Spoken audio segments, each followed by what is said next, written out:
What? Why are you shaking your head? You're welcome.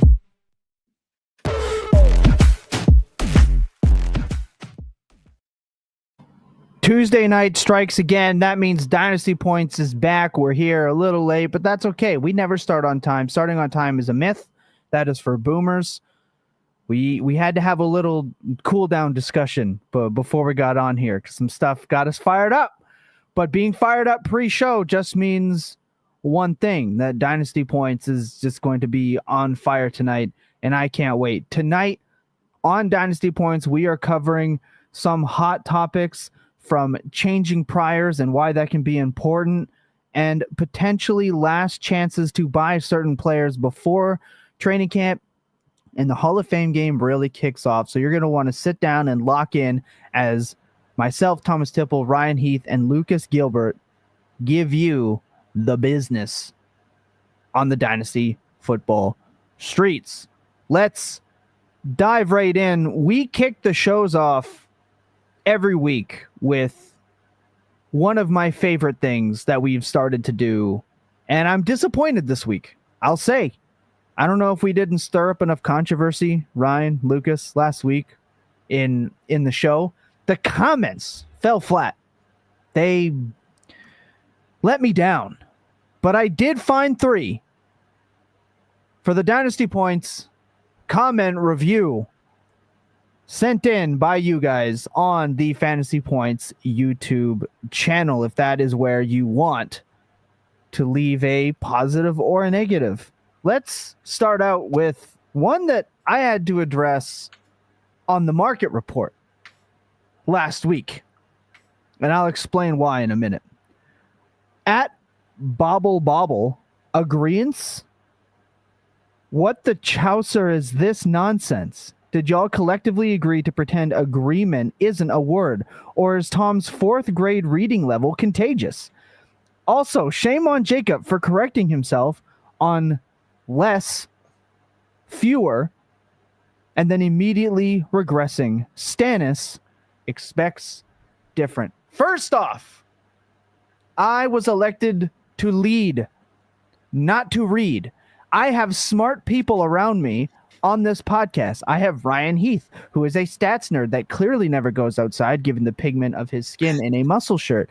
I have Lucas, okay, who is damn near a rocket scientist, and I have a lawyer that is obsessed with best ball. I worked on cars, okay? Yes, I graduated high school. Yes, it took me 3 extra years, but I did it. I can read. I can't tell time. Okay, I'm a man of the people. I stay grounded. That's why I say stupid things like fat ass running back and other shticks. Okay, I know my place in this podcast. I can read. Just needed to address that right away. I'm going to do a live stream where it's just me reading a book. Might be a 4th grade book, but I'll read a book. Tom, I want you to go live and read Pride and Prejudice, please. Oh, Dude, no. Pride no. and Prejudice is such a good book. You absolutely should do it. I don't know. I'd rather read like Fiddler on the Roof or something. That's good too. Satoshi, our man Satoshi says, L by Tom. This is just all versus me this week on the May slander. I need to say this because this is kind of what we started talking about. I wasn't slandering Drake May. I was just slightly trying to speak into reason before every time I gave a real reason that there should be some, not just all steam ahead hesitancy, that Jacob just continuously placed another one and another one and another thing and another thing. He moved the goalposts. That's what he did, and tried to put words into my mouth. I am just saying the Drake May people are foaming at the mouth, and there's no risk that this offense just sucks so bad it limits his upside. I'm sorry. So it wasn't me slandering. I have lots of Drake May. I continuously draft Drake May. Ryan Heath hardly ever would let me pass him if we were co-managing a league together. He just wouldn't let me. Neither would Buck. So I have Drake May. It's not slander. It's just trying to find reason in madness, which is probably my fault. JJ Zacharyson says it all the time. Just never tweet. And I should just never speak on Drake May. which is fine. So based on last week's comments and how mean they've been to you, Tom, am I right in assuming you're just never going to let me and Jacob talk about best ball again ever on this show? Oh no, like it's that fine. was our last ride. It just invited the people to get way too uppity against you. Hey, look, I'll say this. I spent a lot of years as a professional wrestler, right? Almost 10. I have had 8-year-olds say some of the meanest things to me that anyone has ever said to me in my life, ever, especially in small rural towns. Internet comments don't hurt my feelings. Just some of them, I can read. Okay, that's why I can read these comments every week. I just can't always read a show sheet. But no, you guys, we'll make best ball again. Don't worry. So I'm curious if people just have an issue with where he's being drafted at QB9. No. I don't know. That seems like perfectly fine to me, especially if you're betting on upside. And yes, the rushing's there because having missed last week, I got to hear a little bit of your thoughts before the show, Thomas. And QB9 is fine. People really shouldn't be upset about that. If you're such a big Drake May believer, you really have to sell that he's better than, at least 3 out of the 8 quarterbacks above him to have an issue. And I don't think that world exists right now. That's all I'm trying to say. My mic did this last week, guys. It's going to work itself out. Yeah. You sound good now. Yeah. MTM Revolt. You know what it is? It's fantasy points trying to relax me before I go over the edge, as I've been warned not to get too crazy on Twitter anymore. That's why I can't fight people on Twitter. I've been told not to. But MTM Revolt says, I liked Ryan's takeaway, though that's nice. Someone gets a positive comment. That markets are reflections of the people who participate in them. It's simple, but is a maximum that can be broadly applied to things outside fantasy. Yeah, I read that sentence. What up? But you are right. I feel bad now that I'm getting praise for the shit that I came up with completely off the cuff. I had no idea what to say to that question, and I was like, oh my god! As Jacob was giving his totally valid answer, I'm like, I got to think of something to say, and that was what word vomited out. And I love that I'm getting the compliment on that, while Tom is getting all the hatred from the comments. So thank you guys for treating me better than you treat Tom. I know it's out of love. At the end of the day, I know it's out of love. Okay. I want to say shout out to the chat. You guys are asking questions already. We are doing a Dynasty Q&A today. There's no 5 for 5 today. No time to fit this in today. We're sorry. I know you guys love it. We just couldn't do it today. I love the chat. You guys keep it coming. I'm going to read some of these comments after the first break. Before we get going, I want to shout out a very special group. Millbank Cheese and Butter from Millbank, Ontario. Fan of the show. Sent me a DM, and out of the kindness of his heart, his name's Ben Hendorf, sent me a package that contained more cheese than I could possibly ever dream of eating at one time, especially as I continue this weight loss. But he's just a fan of the show, has been a fan of the show. So I want to shout them out. If you live in Canada specifically, you see Millbank cheese anywhere, get your hands on this stuff. As you can see, we've got the merch here on the hat. I love these guys, and the fact that they would do something that kind just speaks volumes. And I don't have too many words for it, but Millbank Cheese and Butter, shout out. I've never had a listener or a viewer really send me anything being a fan of the show, and that was truly kind. So it's just one of those things that I want to make sure I voice that I'm appreciative of, and it means a lot because you don't have to do that kind of stuff. I mean, getting to do this for a living is enough for me, but that is amazing. I am going to have pictures, and I'm going to have a little reveal video whenever I get time to edit it. If anybody wants to check out some of the product, they are phenomenal. So shout out to you guys. Truly. Can we do like cheese power rankings? Like Gouda? I would Gouda is love. S tier. Havarti up there for me. Love a Yes. good Gouda or Havarti. Brie is pretty good. Can't really go wrong.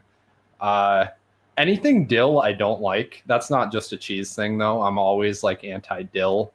Really? Yeah, it's just never. I mean, you watch me try to drink the Bloody Marys. Like True. anything that's like dill or anything to do with like pickles is just not doing it for me. So I can tell you what I got. All right, and we'll tier this if you guys want. So Milbank cheese and butter, which you can get at milbankcheese.com. Sent me some Cherrywood smoked Gouda. Ooh. We've got extra old white cheddar. 2009 reserve cheddar, 16-year aged cheddar. We have got Parmesan, obviously Italian roots. You got to have some. They sent me some of that. It's like their own version of Reggiano. We've got Flaming Hot Havarti, which I am diving into this weekend because I am only 2 pounds away from my goal. I will definitely hit that by the weekend. We're sitting at 192 today. We've got a caramelized onion cheddar, which super excited about. And we have got a garlic and, unfortunately for Ryan Heath, dill cheese curds, 4 poutines. And he also sent me this nice cream cheese dip that I'm excited to get into as well. I mean, he sent me that, like, this isn't little sample bricks either. These are full-size bricks this man sent me. So I don't feel deserved, but again, I wanted to give him a shout out. He sent me an amazing spread. I cannot wait to hit my weight goal so I can just eat meat, cheese, charcuterie board stuff for like 3 straight days. Regret it, but also love it. So absolutely insane. Ben, Handorf, and everybody at Milbank Cheese and Butter. All right. Not a sponsor either. Like that's what's crazy. Not a sponsor, just great people that love the show. So shout out. We thank you. We love you. That being said, guys, why don't we take our first small break here and dive into what we have for the show today, because I feel like angry comments are coming. Probably more directed at me for not being able to read. But that's okay. Sit tight. Don't go anywhere.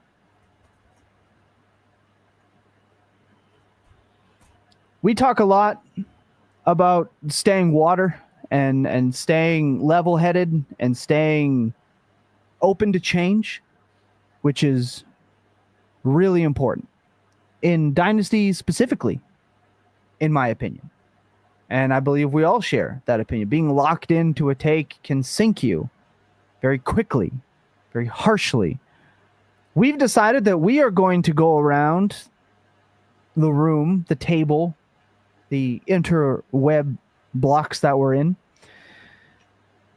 and just kind of give a yes or a no, or expand on that in a strong take on some of the hottest buzzing training camp early stuff, because Dynasty Points Market Report, we are going to start predicting who the biggest movers are going to be through training camp. This is kind of going to set the table for that. We're talking about some of the biggest names, biggest news, loudest talk, and whether or not that is changing our opinion, should it change our opinions, and how open we are to it.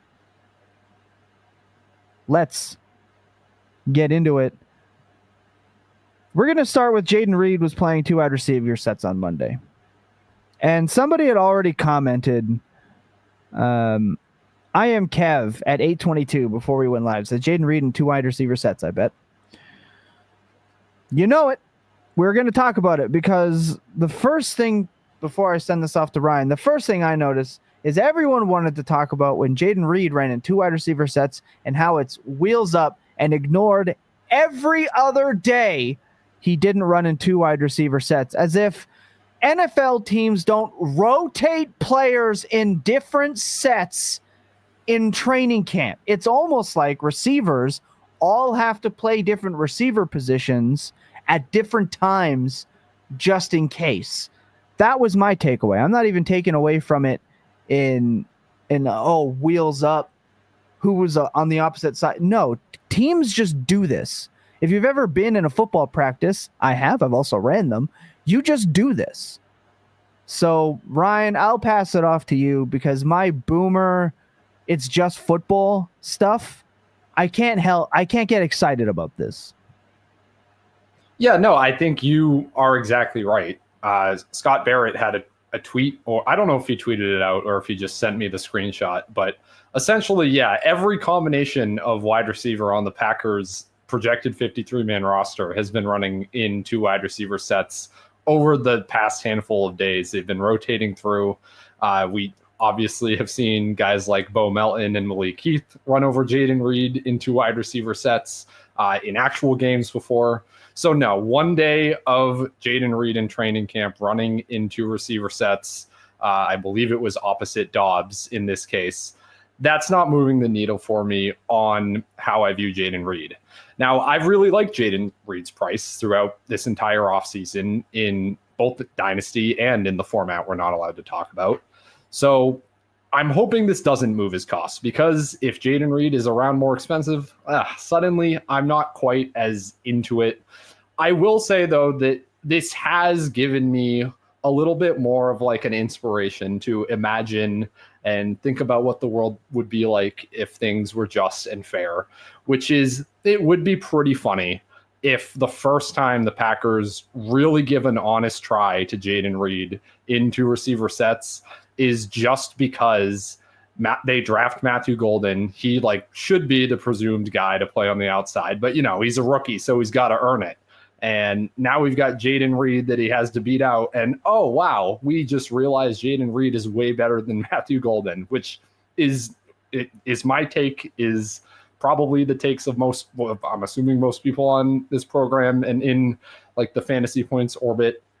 So, yeah, maybe it's possible Jayden Reed beats out Matthew Golden in 2 wide receiver sets. Not saying it can't happen, but I'm not moving him up the ranks based off of this report. Yeah, that's a smart way to go. Lucas, anything to add, or does that pretty much cover it? I mean, you only start moving Jayden Reed down if he's not in 2 wide receiver sets, but that's not even where we are expecting Jayden Reed to provide value. I mean, we've already talked so much this offseason, it feels like, about what his actual route participation share is. We know whenever he's on the field, he's going to be involved. And sure, we'd love to see him on the field more, but I think owners are very aware of the type of asset that Jayden Reed is. It really shouldn't start changing your opinion now. Yeah, I mean, it's him not running 2 wide receiver sets is baked in right now at his price.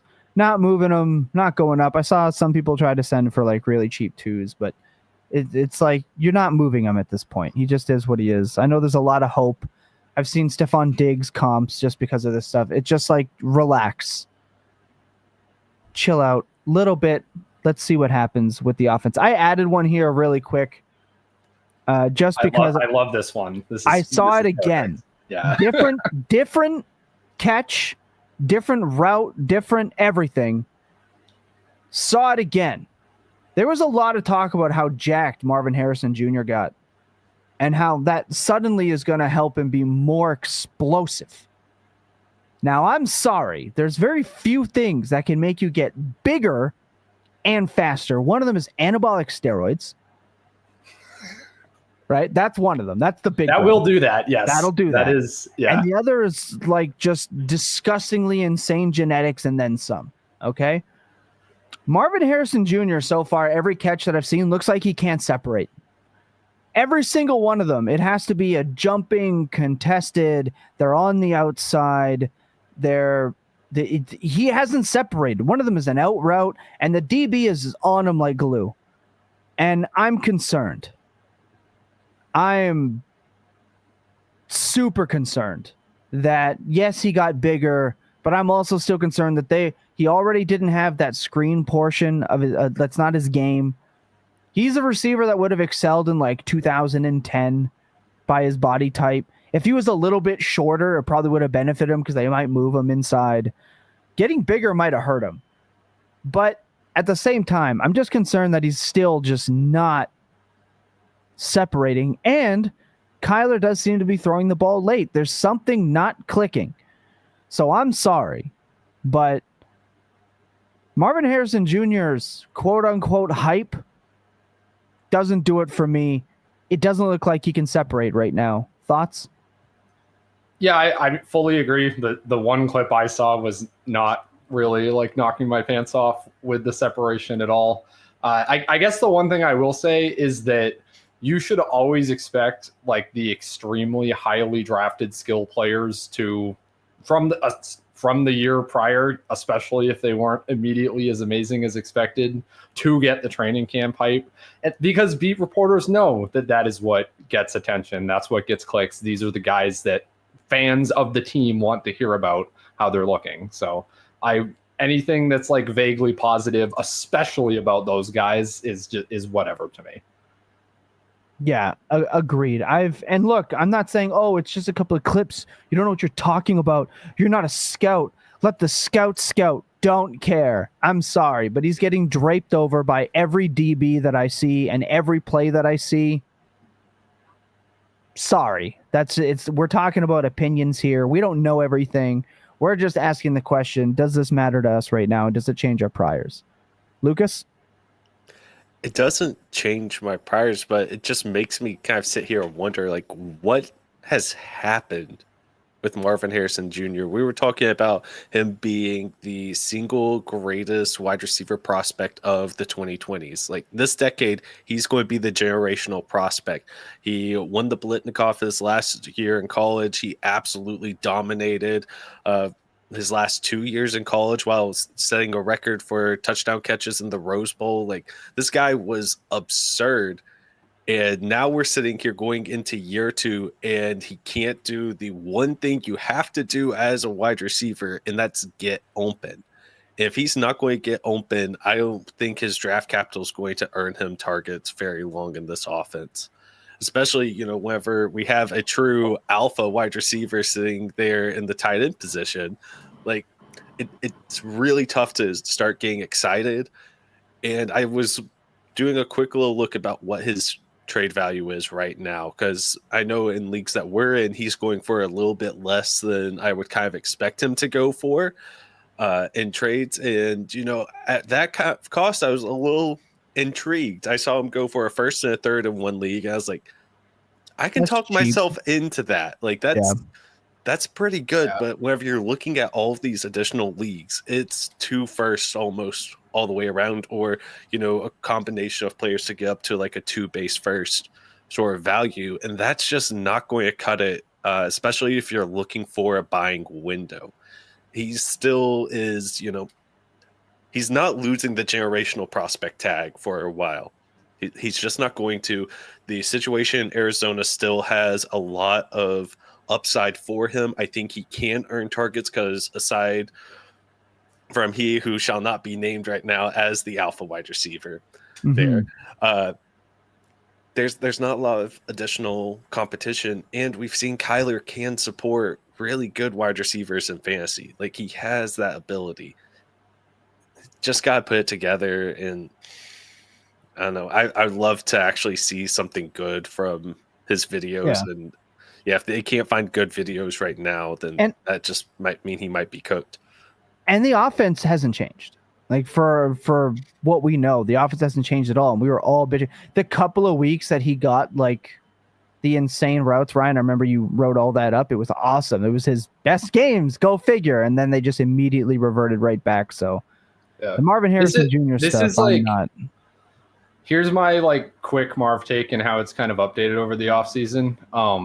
I've just like fallen in love with this narrative. But basically, we haven't actually seen Kyler Murray sustain an amazing wide receiver season in a few years. And that roughly coincides with when defenses kind of stopped playing like run stop mode as the default and added all of these like Fangio-esque too high shells. It's exactly when Russell Wilson became really bad. It's exactly when Deshaun Watson became really bad. And it's kind of when Kyler Murray became really bad, and at least passing. And I think there's something with that I think there's something to that like, especially these shorter quarterbacks, harder to see guys over the middle when you have to hit like these tighter timing-based windows over the middle of the field. I mean, Marv's usage was better in the second half of the year, and just in terms of like the horizontal in breakers as opposed to only the vertical stuff. Like they were mixing that in a good amount in the second half, but yeah, I've kind of updated my opinion to be, I basically just don't think Kyler is capable of delivering on that at all. But as for Marv's trade value, I will say I did see like a Marvin Harrison deal that made me raise my eyebrows and be like, oh wow, do I like Marv now? It was Devontae Smith and Jalen Waddle basically for Marv. And I was like, that's actually kind of reasonable. Like I'm not like I feel like most Marv trades, I'm like instant smash to the other side, but I'm like that kind of makes sense. My only issue with that trade is I don't know of a team concept in which that makes sense for you to make that kind of trade. Because if you're competing, there's a few. Like think about it. There's a lot of times you have so many receivers because the way people draft now. There are times Devontae Smith, I'm like, do I start him this week? Right? There's a lot of teams that you're overstacked at wide receiver, and you can kind of afford to take the swing. Like, I know I have a few of them personally. That's a very specific type of trade, but think of all the wide receiver-driven wide receiver boys that take like 7 in a row. Even in a start 10, you're not playing all of them. So there is, and then you add in like other trades and rookie picks and et cetera, et cetera. It's like there are teams that I have guys like Worthy and Smith on the bench. Yeah, fair enough. I mean, I will say this guy does have Michael Pittman and Javonte Williams in the flex right now that just acquired Marv, so maybe not quite the exact scenario you're talking about there. So then he's just taking in this league. But yeah, that's a bad. I agree with you on the concept. That would be when I would do that trade. Yeah, I just looked at the guy's roster because I got curious when you brought it up. But yeah, I like it less now. Papachino says Marvin is becoming a meme and what a time to purchase, but the price isn't. So his price isn't reflecting memeable prices. So I am when a player becomes a meme on Twitter, he's not there yet because there's still too many loud voices that believe he's going to show everybody. So he's not like Michael Penix meme level, which is really where I want to buy. If you want to buy Marv, you need a slow start to the season in like mid-November. Then if you want to take a shot at a bounce back, which by that point, I mean, we should have enough info to know what it is to begin with. Anyway, let's move on. Twitter's new Kamani Vidal, Jacorey Croskey-Merritt, got repped with Jayden Daniels and the first team in the hurry-up segment on Tuesday. So again, early in camp, team is getting player reps in like a lot of mostly non-contact stuff to get them up to speed. This is how that reads to me. Maybe I'm just being a boomer, but this feels like it's just like any rookie running back that went to Washington was going to get shot up the boards. Just like any rookie running back the last 2 years is going to get shot up the boards in LA. Now, does that mean I think he's like bad? No, he's got 2 veteran running backs that he has to get past, and they both get hurt. So yes, I see a viable path. This doesn't excite me as much as maybe it might excite some other people. The thing with NFL teams is that when they have veteran NFL running backs that they like, they use those guys. And why I compare him to Vidal is because Vidal had 2 veteran NFL running backs that the coach liked using with those guys in Gus Edwards and J.K. Dobbins. So I think he's better than Vidal, but he's still got the same hurdles. Not saying it's impossible, but that's Eckler's role. So this is going to be like veteran versus rookie.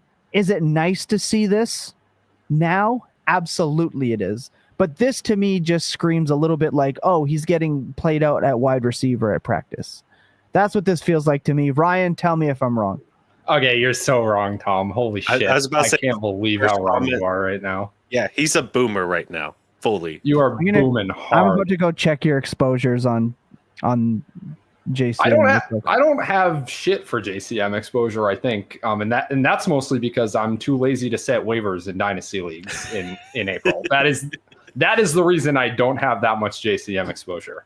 But that was a mistake very clearly to me now. And the reason for that is I love the Kamani Vidal comparison because, Tom, it kind of reveals why you're wrong.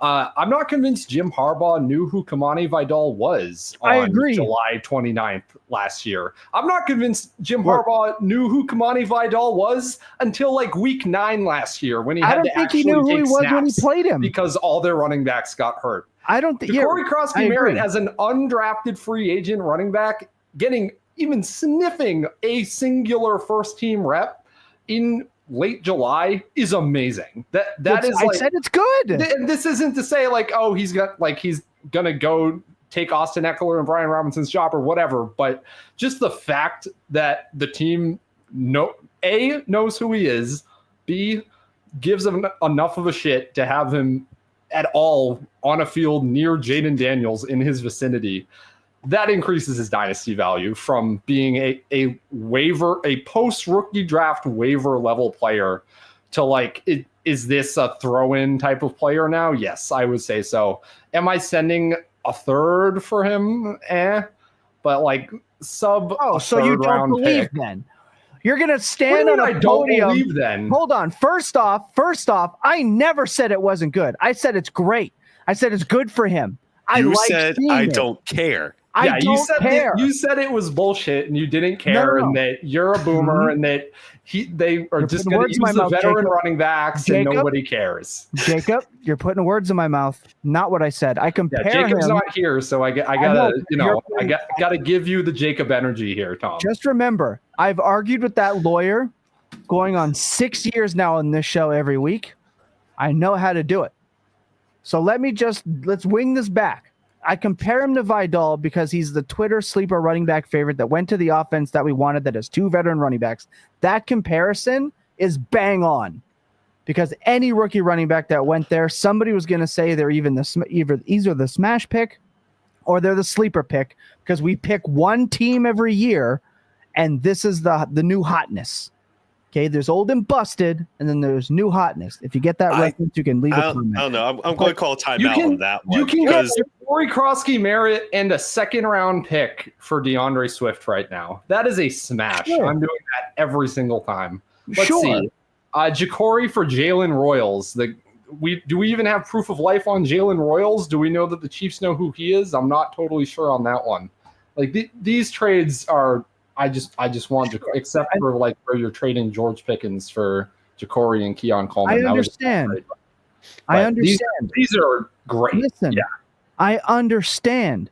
And we have been saying on the market report that, yes, you want this guy. And we've already said, yes, we'd trade a third for him.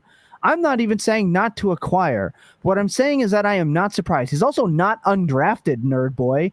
He was drafted in the 7th round. So that is functionally the same thing, but he's not undrafted. They called his name. You got me that they called his name. Right. You are right. You got me. Right. So they definitely know who he is. But I'm saying that I don't care about this in the sense is like for a rookie running back to have this kind of hype, you need this. So if you believed in him and you're seeing this shouldn't move him up for you because otherwise, what else were you hoping for? He's going to take snaps from some of the veterans. Yes, that is what you need to have happen when you are a late round running back or an undrafted running back or you're, quote, a sleeper. I understand being excited about this, but this is kind of what you should have expected from him if you liked him in the pre-draft process and the post-draft process because of the team he went for. If he does this in like week 2 of the preseason, now I'm in. Give me week 1, week 2 of the preseason where I see it. I'm like, okay, now we're locked in. Now I'm even more committed. Now I'll believe it.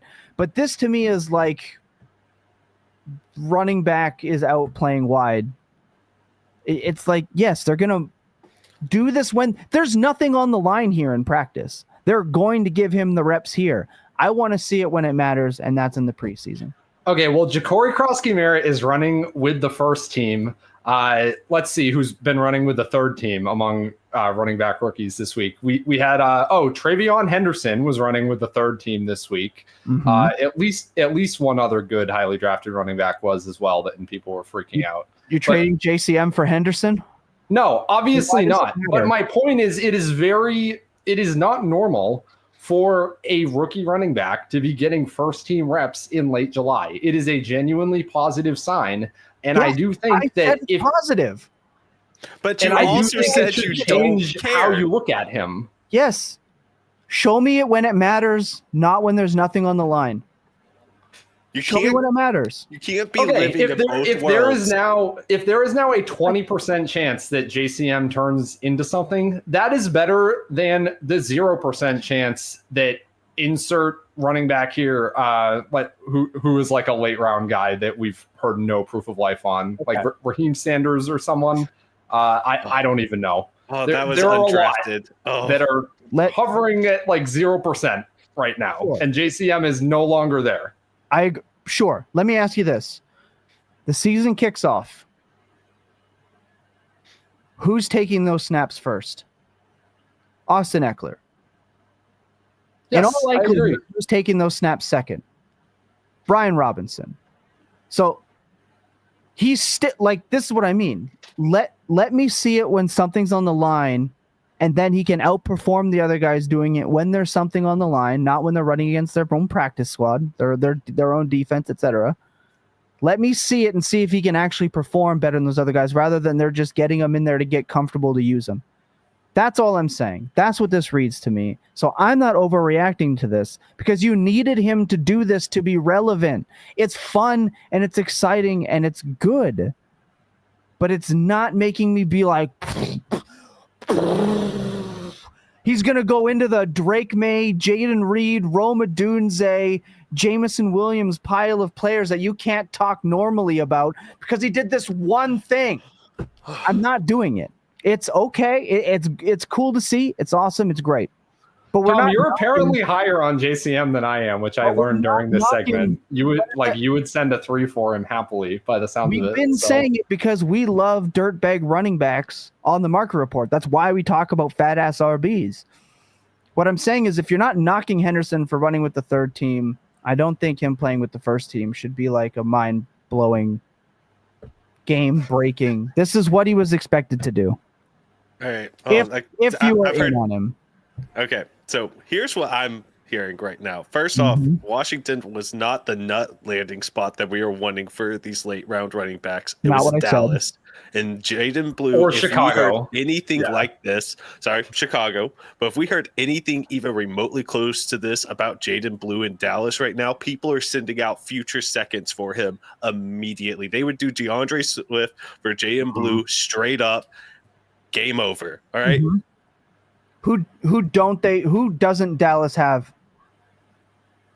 What do you mean? Competent NFL running backs. Okay, but we have these rookies in Dallas who aren't able to do what Jacorey Merritt's doing in an actual competent NFL running back room. Because so that's why it's really important. Lazy by his own coaches. It's over for that guy. Well, lazy. So now we're starting to get way too fixated on just Blue here. But what I'm saying is, we have this late round running back who went to a spot in which he was going to have to earn reps. Who is the other one? Chicago? We're sitting here. What was that? Who is the other one? Chicago? Yeah, Chicago was big. Starting running back from last year is still on the roster. Yeah, Kyle Monunga is still going to have to earn it. And I'm not even talking about Kyle Monunga. Now you're bringing up all these additional players who really don't matter. What we're looking at is somebody who was hyper efficient in college, had the analytics darling stamp of approval on him, and now we're seeing here at the slot machine, and we have two cherries. All right, he went to a landing spot in which he had an opportunity. He's getting reps with the first team. He's getting the ability to prove himself, and we're just waiting for him to actually get on the field. So I think that this is a very positive thing in which you're so excited for him to almost be hitting. But Thomas, the main thing and why you're wrong is because you said it's positive, but I don't care. You should absolutely be caring. care in the fact that it's not going to change my ranking of him, and I'm not going to pay more for him, Lucas. You go and pay more than what you would have paid yesterday. Okay, so wait, Tom, did you think that JCM was going to walk in and get any consideration for first-team reps in July? If I asked you that a month ago, would you have said, yes, I think he will? No, I would have rostered him because it's an ambiguous backfield, and I think the other two suck. So okay, so your prior has been changed by this. You did not expect this to happen. Listen, what I said is that he would have had to have done this for it to hit anyway. So this was baked into my, if I draft him, I need this to happen. And you needed this to happen. Otherwise, it's just another running back. You're hoping that like 4 guys get, as a 4th-round rookie, you don't need this to happen. This is a positive thing. Your 4th-round rookies, you can go and drop tomorrow. You don't expect them to be in this situation. Like you don't have that expectation. So he's already exceeding expectations at this point. And there are, I believe, a lot of players who were being drafted before him that will now are even going to be on people's draft radars, if we're just being honest. And that's why it's still a positive. We're still moving up. His value's definitely increasing. And I don't think any of us who were in on him are overreacting because he's meeting what we were wanting from him. But I think that there's a lot of people, and we might start leaning to the point that, oh my gosh, the guy for Houston a few years ago, Dameon Pierce, I think that we can get to that level of hive really soon. Yeah, but you're not paying more for JCM today. I would pay more for JCM today than I would have a week ago. I will. Well, if you're waiting for him off waivers, then absolutely. But if you already have him, as I said that I already did, I'm not paying more than a 3 to go and acquire based off this information. That would be every single listener does not actually, maybe they do if they listen to the market report, but every single listener does not have JCM on every single roster. I can tell you that. So this isn't even about JCM anymore. This is about when you have a player, or you've been drafting a player, or you roster a player, or you like a player really bad, right? And the first sign of the thing that confirms your prior, you stop being grounded. Brashard Smith has taken first-team reps, and I don't hear diddly squat about how his value's taken off and how he's climbing, and we've got to go and get him. But it's like, oh, but Pacheco's one of the best values in Pacheco's ass. Okay, the Brashard last year. I will tell you why Brashard Smith is different. It's because it was not, for at least from what I saw, and someone can come own me and say that I saw these reports wrong or whatever, or that I didn't get the details correct. But Brashard Smith he is lining up out wide with the first team offense. That very specifically is bullshit. No running back is ever going to play out wide with the first team offense over Xavier Worthy and Hollywood Brown and Rashee Rice. What that report means is he doesn't actually have a role in this backfield that they can figure out. I see that as a negative thing, honestly, for Brashard Smith. If you were hoping that he would take a Jerick McKinnon role, like that is not what you want to hear. If he is working with Patrick Mahomes out of the backfield, it's the same kind of stuff. But he wasn't in the backfield. What I saw was he is playing wide receiver with the first team. I've seen multiple looking smooth out of the backfield, working his routes out of the backfield, all that stuff out of Chiefs camp. But okay. It's not talked about. I've just seen like he's splitting out wide. And this is what I'm saying. It's like even if he did, we're not moving him up. It's strictly because of the perception of the 2 running backs on Washington that people are over with, and they don't care about anymore, and they don't want to use anymore. They're player fatigued. They're 10-point fat-ass running backs. And this is the perception. If you liked a player, you had to understand that A, they were a long shot. B, they needed to do certain things in training camp to even deserve any of the hype that they had been getting before they even stepped on the field, which JCM had and a bunch of other players have had.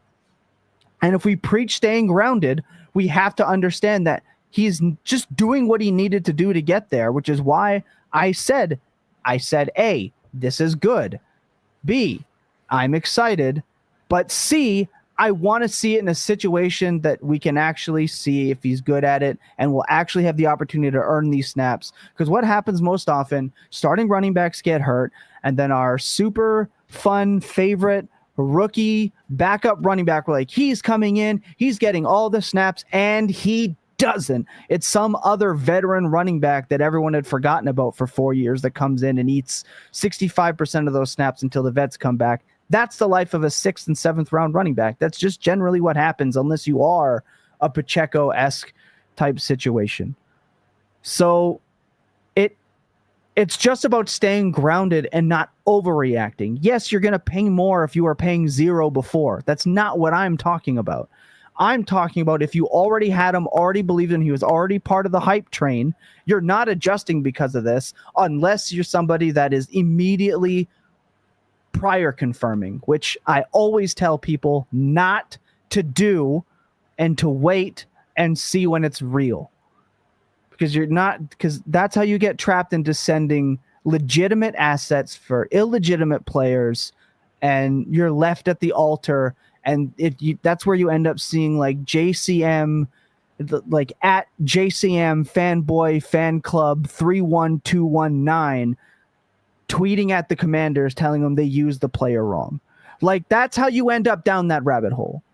So this isn't just about him with the player or him the player. This is about how to handle these situations to begin with, which is what this episode was really about to begin with. So I just want to make sure you're not hearing what I'm not like.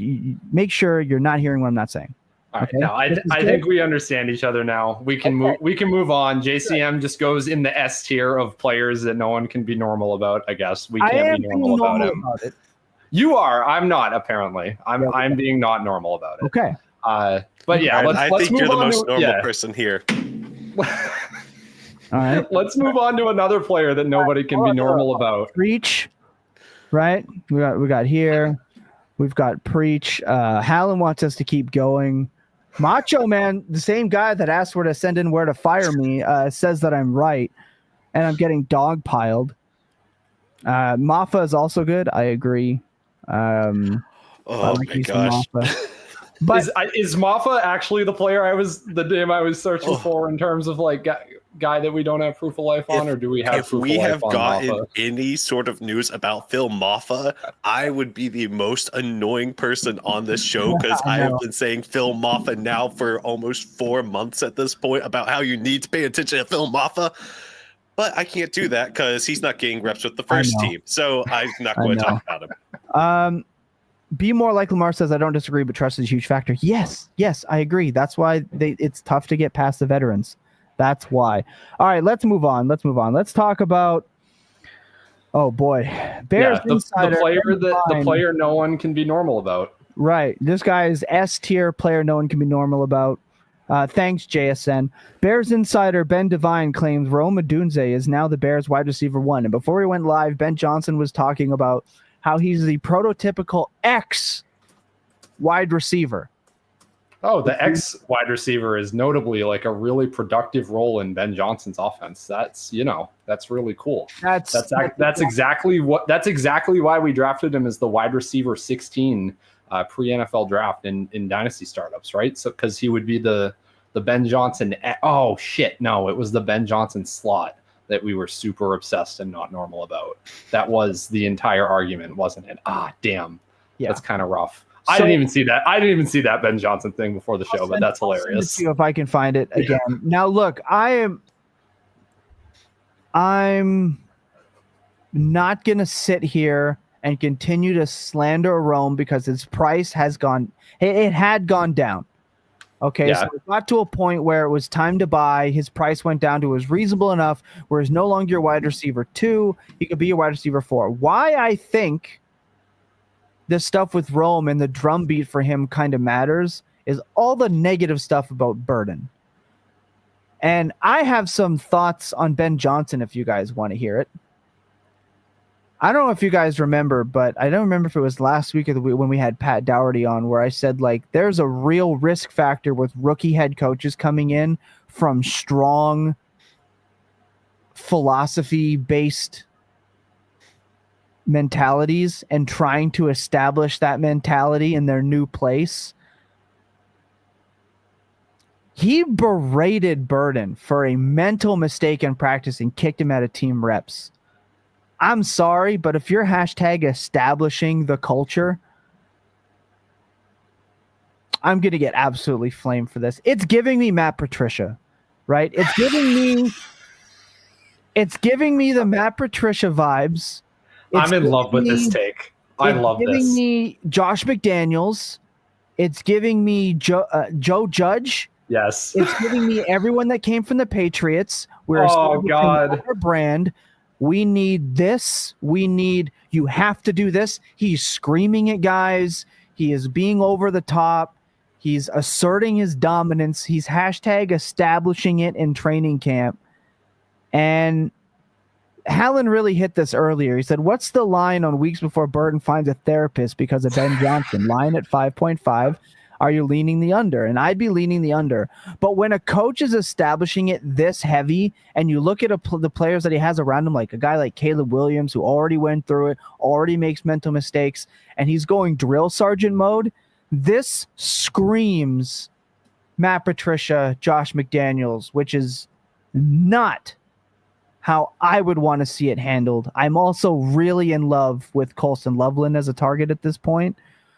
But as for the wide receivers, I'm willing to buy all of them because their prices have all adjusted. The one I'm actually least willing to buy is probably DJ Moore, just because age and there's just less upside to him. He's had one season where he really hit his upside, and there are a lot of outside factors to that. So he's the one I'm not buying just because of his price. But like Burden's also got hamstring problems already. He's been hurt. He missed off, and slow starts for rookies is really bad. So Rome does have the advantage because he's a year 2 player. So with all that being said, regardless of what I think of Rome and his rookie season, his analytical profile and his rookie profile and et cetera, he is set up the best right now. And I think set up the second best is Colston Loveland. So, Tom, don't forget Ben Johnson has the resume to back it up with a 40% playoff win percentage. Yeah, but I can't tell if you're being tongue in cheek or not, but like when you have someone like Dan Campbell that instills like such a culture, and it took him years to establish that culture, and you walk in day one to try to have that culture, that can be really tough on your players. And I feel like maybe he's trying to prove to himself a little too much with these kind of reports. Maybe I'm wrong here. Maybe I'm off my rocker, but I'm getting, you know, in Game of Thrones, right? When, Joffrey is at the small council and he looks at everyone and goes, I'm the king. And Tywin, the greatest character ever written in TV history, Tywin Lannister says any king that needs to declare that he is a king. That's the like really isn't in charge, like isn't in power. I don't remember exactly the quote because I'm pulling it off the top of my head. Like that's the vibe. If you have to declare that you're in charge and you're in power, you're doing too much. Ryan is like, am I off the rocker here? I can't hear you right now, by the way. So I don't know. I'll say this. I think that Rome Odunze definitely is benefiting from all of the additional drama at Bears camp, but I do think that's Colston Loveland who's the number one beneficiary of what's going on right now, especially if we're not seeing growth from Caleb Williams. If he can go in and immediately earn that security blanket role, like he doesn't even have to be that special, but somebody who's going to establish himself, I think then that's going to be a really good spot. I don't know how that they're going to end up using Rome Odunze, but the thing that really raises his upside is if he can be a down the field threat, if he can work, past the intermediary point and be productive there, then he's going to reach a ceiling. I'm not as in on Rome if he's just going to be kind of more of that like safe type option, even though like for Colston, I think that's a really good opportunity for him. with Rome, where we're buying him and what we're assuming with the upside based off of last year's production, we're going to have to see more of that higher upside role and having an offense that can function that way. Yeah. And just with the dysfunction in Chicago, I don't know if he can reach that. So that's the only thing that's holding me back from Rome, even though he is better today than he was, back at the draft. Yeah, I'm right there with you. And Sean has a quote for me because he's the GOAT. He says, "Any man who must say, 'I am the king,' is no true king at all." And you guys hear me now? Sorry. Yeah, you're good. Yeah, and we're good. Edwig said Bieniemy did this too. And he's not wrong with that. He, again, just tried to establish a culture and didn't cultivate it, didn't bring it on naturally and kind of force it. So, Ryan, you said you love the take here. Am I out of my mind? No, so I love the take that, look, sometimes there are really amazing play designers, offensive coordinators. That is a different skill set than leading a group of 53 dudes, right? Mm-hmm. And we have seen this plenty where like the boy genius OC like fails to like really get the locker room on his side and build the culture or whatever. Johnson is clearly very obsessed with it because he's been with Dan Campbell so long. So no, I actually love this take. I think it is totally possible that the Bears are just a disaster this year. For that reason, the ones I'm drafting at ADP are Colson Loveland in every format, as you guys have talked about. Don't feel the need to add to it. And I'm clicking a lot of burden in like redraft and underdog and all that, where the price is really low and it doesn't matter if you miss on like a late round rookie wide receiver.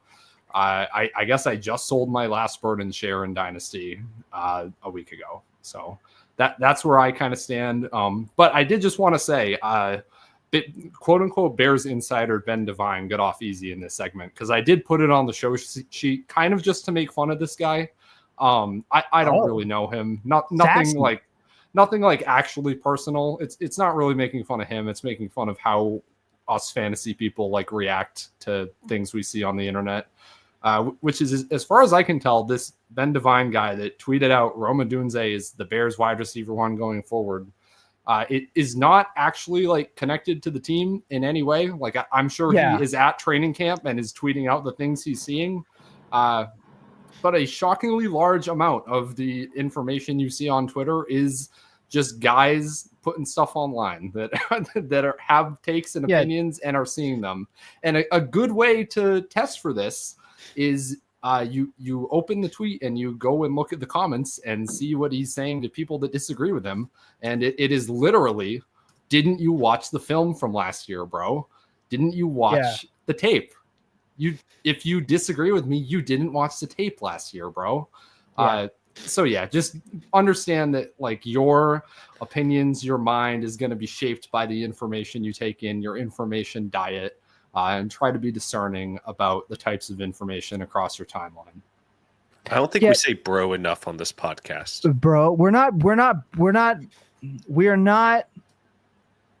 not best ball bros, right? We're not even dynasty bros. We're just dudes.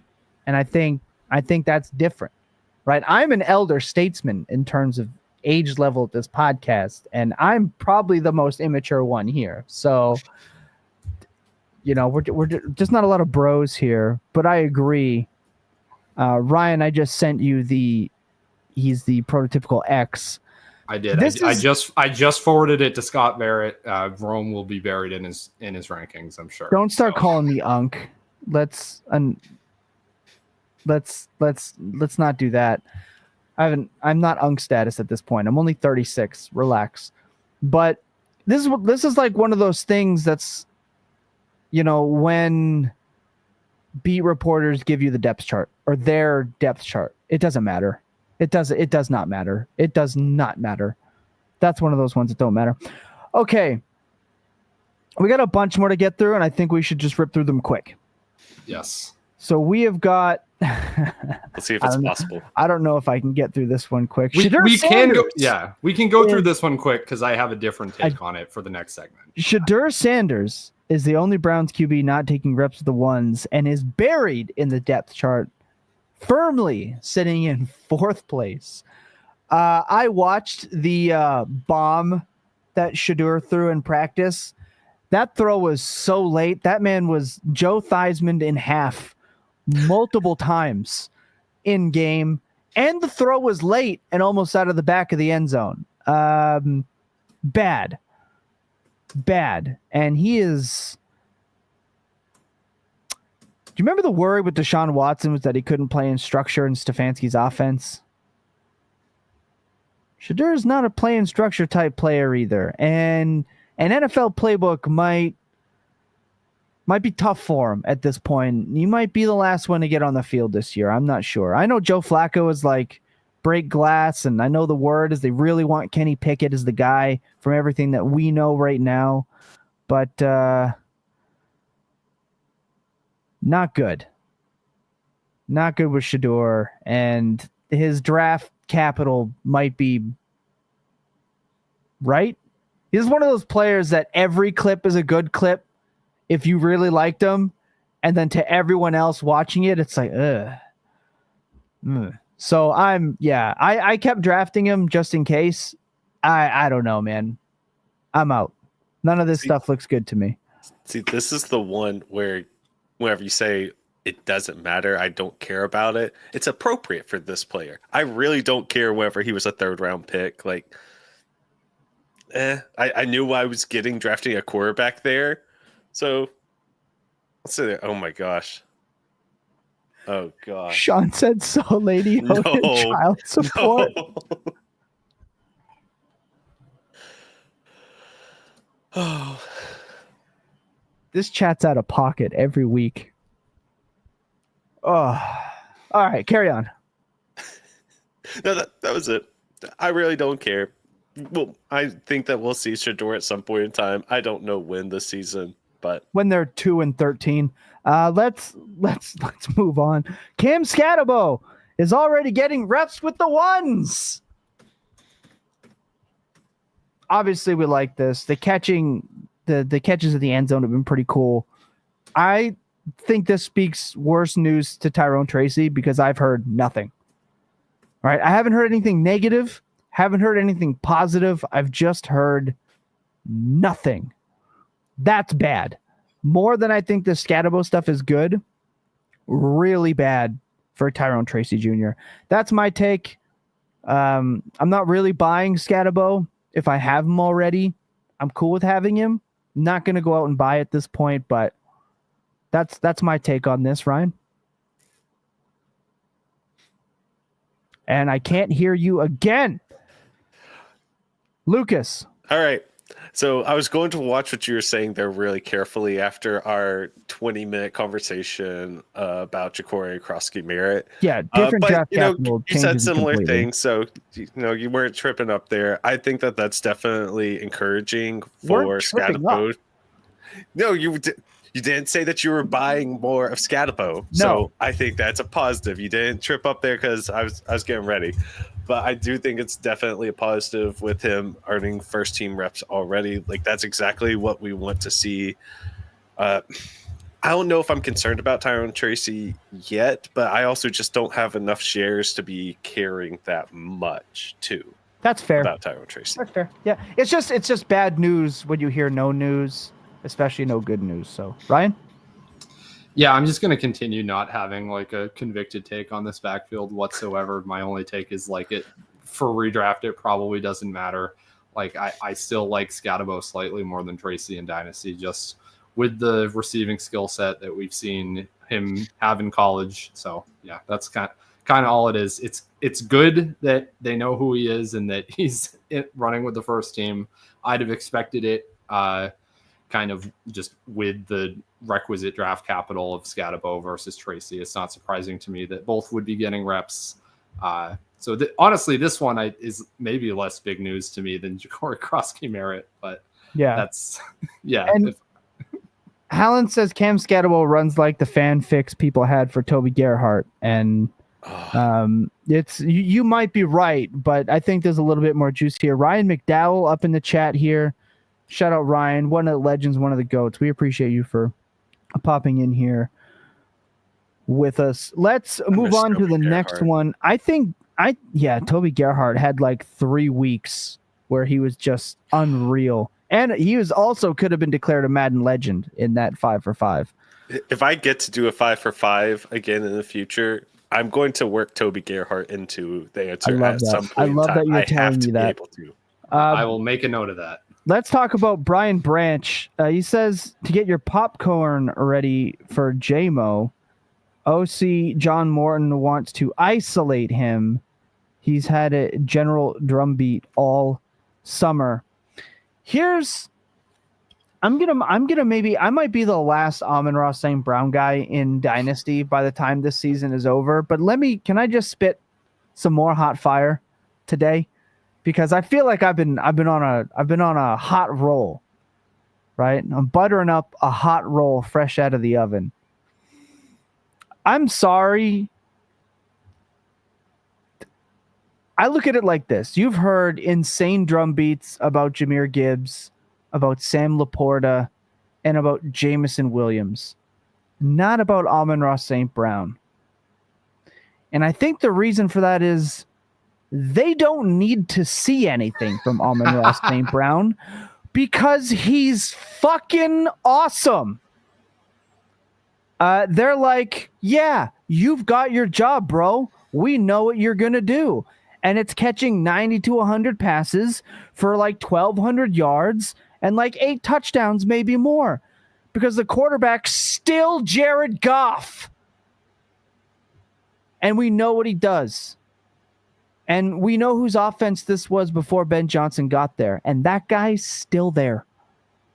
So, yes, I think Jameson Williams could be really damn good. And I think Laporta is going to be closer to what we saw at the back half of last year because he was so banged up when Laporta really started to look good and made me wear less egg on my face for what I said about him all offseason.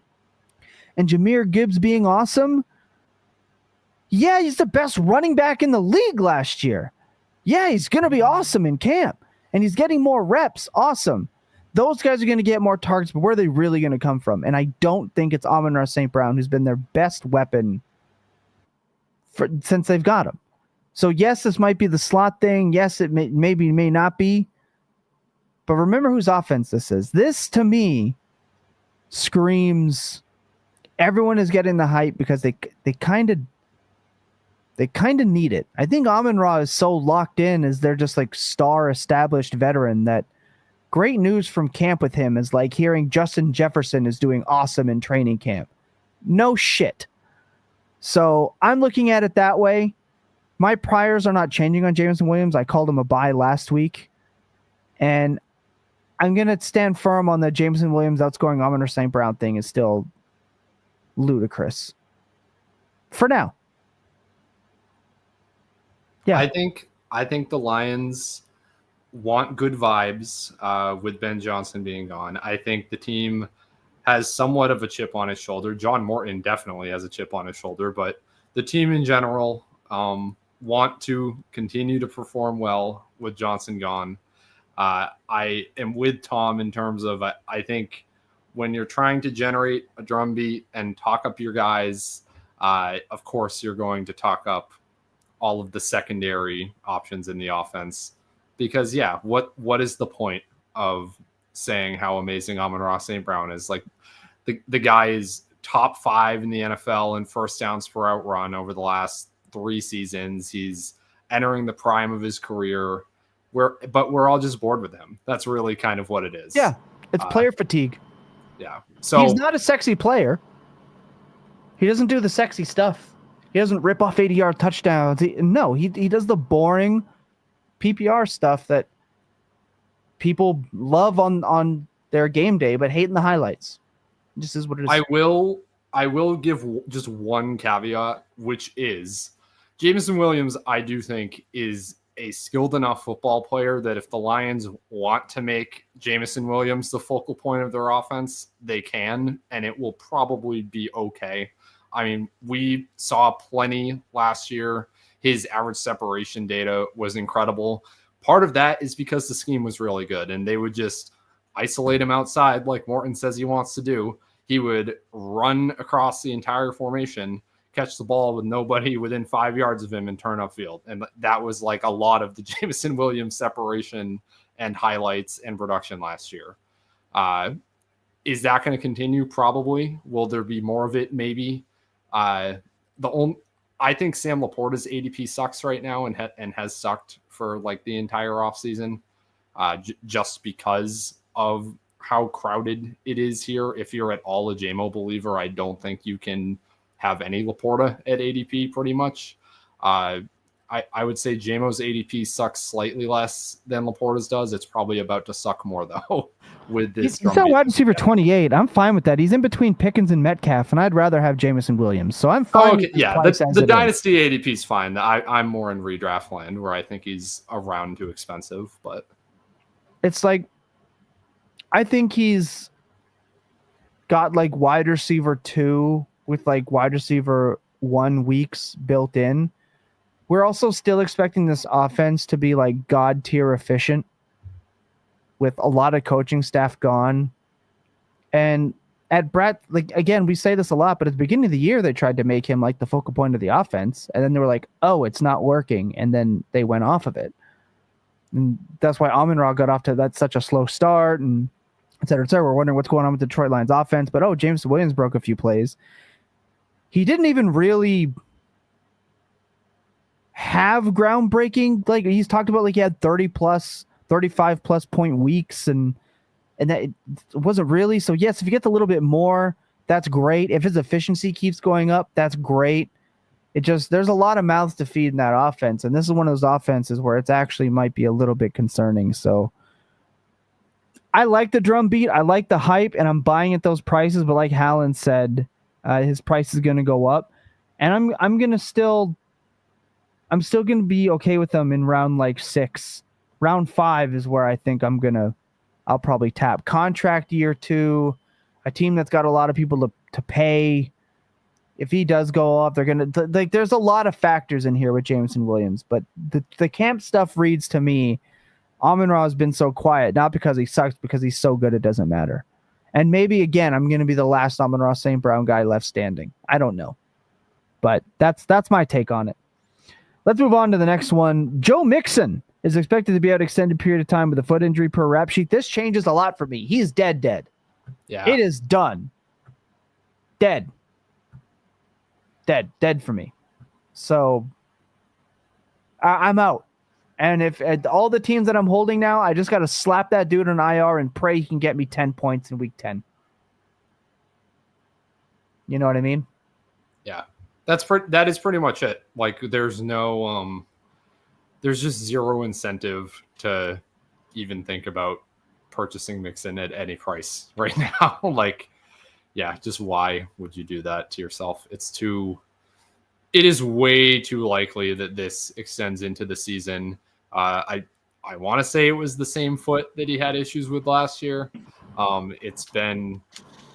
It has gone from like he's in a walking boot in late June to like, oh, it's not a big deal, guys. He'll totally be fine for camp. Like, don't even worry about it.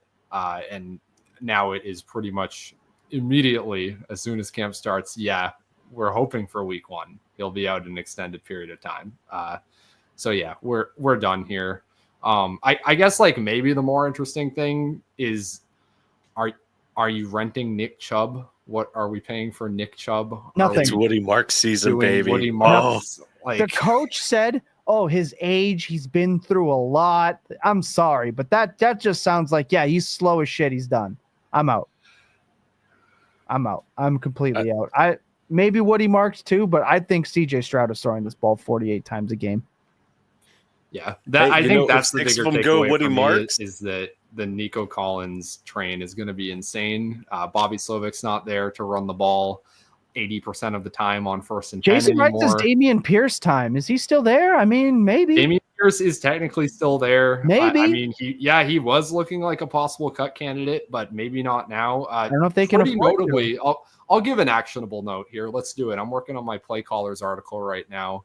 The Texans' new OC, Nick Caley, has been quoted at different points this offseason saying that he's not going to be as ideological about just running a ton of outside zone like Slovik did. and that if it ends up in the game flow that they have to run a lot more gap stuff, then they'll do it.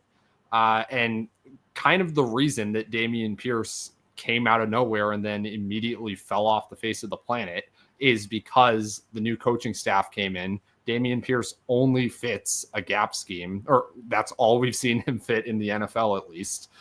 They bring in more of an outside zone style scheme. It's why they went after Mixon, because he could run that. Dameon Pierce suddenly doesn't exist, right? If we're back to gap in Houston, maybe Dameon Pierce does exist again. It's intriguing. Probably Woody Marks is like the better bet, but yeah, I was writing about Dameon Pierce in early June because of this. So that's something to remember and keep in mind. Yeah. I mean, he looked good as a kick returner. Maybe he's got Pierce is on the pup. Oh, never mind. Delete that take. Yikes. Dang. Yeah, not great. All right, let's move on. Joe Mixon cooked. This one's going to be quick. Darnell Mooney will miss most of training camp with a shoulder injury. Talked about not having practice with lifty quarterbacks since high school late last year. Averaged 5.5 targets per game with Penix compared to London's 13. Okay, yeah, you're just reading out my show notes, Tom. Come on, you're just taking my takes now. This is my take. I'm reading what you have, right? Because that's what I have to read off of. I will give you my opinion on this and the Darnell Mooney thing, and then you get to explain to me why I'm an idiot. It's been work. This process have worked all day, and the people have enjoyed it. So we're going to continue to do so. This reads to me like Michael Penix just might be one of those guys like Justin Fields who can like, oh, that's my best player. I'm going to throw it to him a lot. And if that's the case, I love this because there's way too much awful drip number 34 ass wearing wide receiver Ray McLeod and way too much Darnell Mooney last year for my taste. It should have been a lot more Drake London and a lot more Bijan. I don't care about this. I don't care about Darnell Mooney. Okay, I do care about Darnell Mooney because I think he is the type of player that can kind of make a difference in the later rounds. Like this big play threat. He's a good best ball pick or whatever. Was pretty much pace for pace with London in terms of targets per game through a lot of the season with Kirk Cousins. So yeah, I do think it actually matters and changes how I view Drake London in a even more positive way, that Mooney is going to miss most of camp. As Tom was reading off from the show notes, Mooney famously was saying that he was not used to playing with a left-handed quarterback at the end of last year. He hadn't done it since high school or something like that. He is now missing a lot of practice time, a lot of time to build chemistry with Penix. That's like something to me. And yeah, especially given the target splits we saw as soon as Penix came in, he just locked onto London. Like that's giving me some additional good vibes.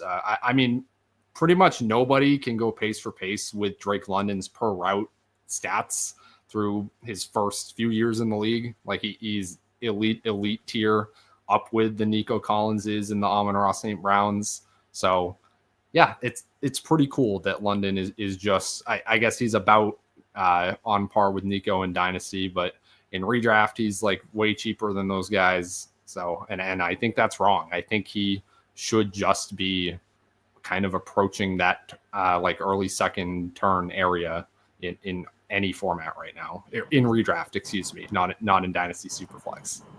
Yeah. Lucas? Not a whole lot here. Go cook, man. I don't think there's a whole lot here, but the Rams are treating Matthew Stafford with back soreness as week to week. I don't know. This would suck a lot if Jimmy Garoppolo ended up taking this offense, and it could ruin a lot of things like Devontae Adams' mental health, as he famously on a show recorded for Netflix said he's got to get out of here before he dies. I think that was for the Netflix doc series, whatever. Either way, it was on Twitter and it was hilarious. And now Jimmy Garoppolo might be a starting quarterback. This sucks. This would suck. Maybe he just doesn't want to like do the stuff, the veteran stuff, and they're just like, oh, he knows the offense. It's Matthew Stafford. Get him out there week 1. He'll be fine type stuff. Definitely doesn't. I am the gross QB guy, and I think Stafford is too gross for me, even on my no QB rosters. I'm done. I'm done. Yeah, I'm more concerned about this in relation to Puka Nacua and Devontae Adams, because kind of like every very pro argument I've made for both of those players this year rests very largely on the fact that they are catching the ball from Matt Stafford, who is just one of the best quarterbacks in terms of creating fantasy production for his wide receivers, very close to the GOAT, just in only that criteria. So yeah, it does actually make me a little bit less gung-ho on Puka and Adams, who have had well ahead of ADP the entire offseason. I might be knocking Puka back to like 5th or 6th overall instead of like 4th. I had him as high as 3rd, I think, at one point. So, but I'm still going to be ahead. I still want pieces of this offense. Could easily look up in September and be like, oh, that was nothing. Or we could look up in September and be like, oh, this is just like Joe Burrow not having any camp and looking like trash for a month before finally turning it on in October every single year. Like, I think we could live in that world too.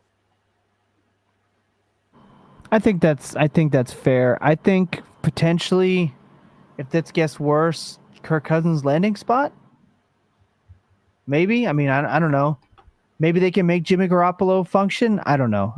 It would be sad. I would be sad. I'd be very sad. But I would put a lot more money on the 49ers winning that division. I would tell you that much. Let's I love how you have this name misspelled. I don't know if this is misspelled, but I absolutely love this. Ryan Heath has Coke Kmet running with the 2s. But Cole Kmet is running with the 2s. I don't think this is a lot of news. I don't think this is just like, I think you were right. I think your entire take on Cole Kmet was right, Ryan. And yeah, he's not someone I'm interested in at any point. Yeah, I only wanted to highlight this because it's very solidly to me like the type of training camp news I know matters, which is just incumbent veteran is not running with the first team after they drafted a guy at his position in the top 10. We talked about the Bears plenty already, but yeah, this is like, if there's any piece of information from this time of year that is important and you should pay attention to, it is that archetype of headline. Yep, 100%. We could have seen this coming. Amazing, the tight end that they drafted really high is their guy. Let's talk about the last one that might take us a little while, which I hope not, because we're at an hour and 22. This has been crazy. Let's talk about Tank Bigsby taking the lion's share of the first team reps on the ground, which is where I think that distinction really matters. I want to hear from you, Ryan, because I have everyone who knows me knows that I'm almost banned from discussing Tank Bigsby discourse on Twitter because of how my mentions end up. I want to hear from you guys. Sure. So this doesn't really change how I'm looking at Tank Bigsby in any way. We knew that he was a fairly efficient runner last year, certainly in comparison to Travis Etienne. We knew that he is, just based on his size, is probably a decent bet for short yardage work, at least out the gate.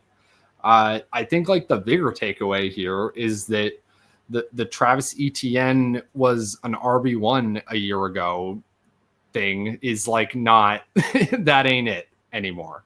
Etienne is not just walking into this workload. The first day of training camp, he clearly is not walking into this workload. He himself would have to earn it if he were to take over this backfield and assert himself and become a bell cow. Like, the Etienne ADP is very, very bad right now. That's the main takeaway.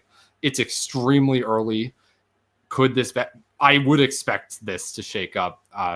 Bashal Tutin has not been running with the ones from what I have been seeing. Again, though, he also had hamstrings too. 4th round rookie. It's kind of what you expect right now. I will change my tune on this a little bit if we're in the third preseason game and it's still the same thing. But even like for the start of the season, I'm not really convinced this totally means anything. Tank Bigsby's profile, his fantasy upside is not like any better than it was a week ago. But I think very reasonably people would argue that was his upside was not properly priced into either his dynasty or his redraft price. He's been too cheap everywhere for at least a couple months. Yeah, I've been on they're all cheap enough that you can just buy whoever you want whenever you want to like make a bet. The hamstring stuff sucks. You want to see a player slow down by something like that early. You still got to get passing work to hit that upside because his per rush, when you remove the insane 50, I think it was 3 50-yard runs, is not good. Oh, but if you take away this, you take away. The problem is none of the other runs were anything like that. So explosive player can develop type stuff. It's fine. But again, I want the passing down guy. And I would believe it's more ETN than it is Bigsby, but I'm still buying all three. I'm buying all three, but the hamstring has me a little bit concerned with Tootin. I'll say that. Lucas? I'm just concerned with what Tank Bigsby's like absolute best outcome is. In my mind, he can't be better than Brian Robinson. Like just based off of what he was doing and the role that I think that he will have in this offense, that's his ceiling, and that's what concerns me a little bit. But like you said, his price, it's a very fair price going at RB43 according to Dynasty Data Labs. I am curious, would you all take Dylan Sampson or Tank Bigsby today?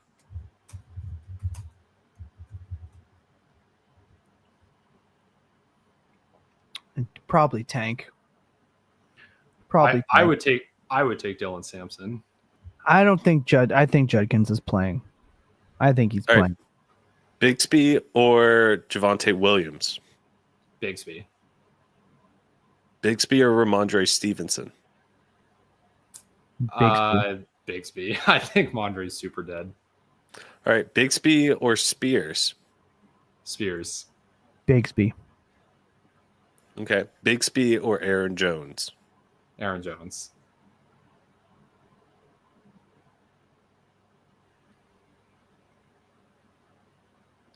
Today, how the news is, Bigsby.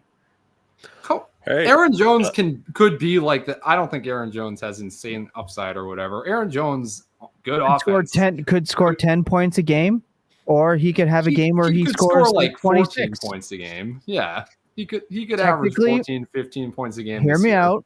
That's a useful player. If Bigsby ends up being the guy in that offense with Cohen that we love so much, Bigsby could score a lot of touchdowns. He could also score 14 points a game. Or Jordan Mason can actually be the guy that they want inside the 10-yard line where it matters, because Aaron Jones was so inept doing it, and a guy that they really believe in a 1A, 1B situation. And I really think ETN's dead. So I don't know. I think the time to be out on Aaron Jones, I think, is now. I'd rather have Jordan Mason. So I will take Bigsby. All right. Bigsby or Trey Benson? Trey Benson. Benson. Okay. Bigsby or Pollard? Pollard. Okay. So the way that I'm looking at this right now, Bigsby's going at running back 43, and the last real debate we had was Bigsby or Aaron Jones at running back 36. That's that's 4 rounds almost of value there that you're getting if you're in startups right now. That's almost 4 rounds of value that you could potentially pull out in some trade conversations. So while I am not a Tank Bigsby fan at all, have never been, it is tough to ignore that. And if you need some running back help, if you are one of these wide receiver bros out here going 7 wide receivers deep, Tank Bigsby in the 14th round, start of the 14th round in startups, and you're sending out minimal draft capital in order to try to get him, or minimal players. Like you might be sending out a Keon Coleman plus, or maybe you can get Tank. now I have to go look at where Keon Coleman is, but you're looking at one of these like really like lower level assets to try to get somebody who might be a very solid RB2 for you throughout the season. We're talking about going around. Really fine. We're talking about going around running backs like Braylon Allen, Rashad White, and Ray Davis. Like you're not putting anything on the line saying that you want Tank Bigsby at that point. All right, break, and we're going to quickly give you some players that we're buying, and we'll quickly run down some Q&A. I wanted this show to be an hour today, and I should have known that was never going to happen. We're incapable of going short. So 20 minutes on Jacorey Croskey-Merritt. Look, the heart of that discussion was about more than the player, and I think that's what was important. So it was about more than the player. It was a philosophical breakdown of my thought process and me dodging a wannabe lawyer instead of the lawyer that's usually here. I came ready. Came correct. All right, quick break. We come back. We're talking players that we are taking our last chances to buy. Just a reminder, no 5 for 5 tonight. I know some of you guys are just going to leave right away and be really mad at us, but if you've seen how the show is going today, there's no shot this is going 2.5, 3 hours tonight. Old Time T here has got to get up at like 5:30 in the morning to make it to the gym on time tomorrow for a very specific reason. But rough. Woe is me, I know. Let's talk about some players that we are kind of think it's the last chance to buy. Training camp is coming training camp is here. Preseason is coming, and this is where prices become extreme. So we're going to go very quick on this. Ryan, I'll let you kick this off. Give us the players and pick one that you really want to have a discussion about. Yeah, so there's only one player for me that strikes me as like a guy that it's the last chance to buy at very cheap prices. And tying in with one of our headlines from earlier that we skipped past, it's Dillon Gabriel. So with the information that Shedeur is nowhere near the first team and that all the other Browns quarterbacks are getting first team reps, are in the mix, are in somewhat of a competition at least, that gets me really interested in Dynasty Superflex because we want guys that are going to start, right? But I think you could get even more than just like, oh, he's going to start and he'll be worth like maybe a late 2 or something, because this is actually low-key a really good spot for fantasy quarterback production. With the Browns last year, Jameis Winston averaged over 300 passing yards per game, 22 fantasy points per game. Ranked first, fifth, and first in catchable air yards per game.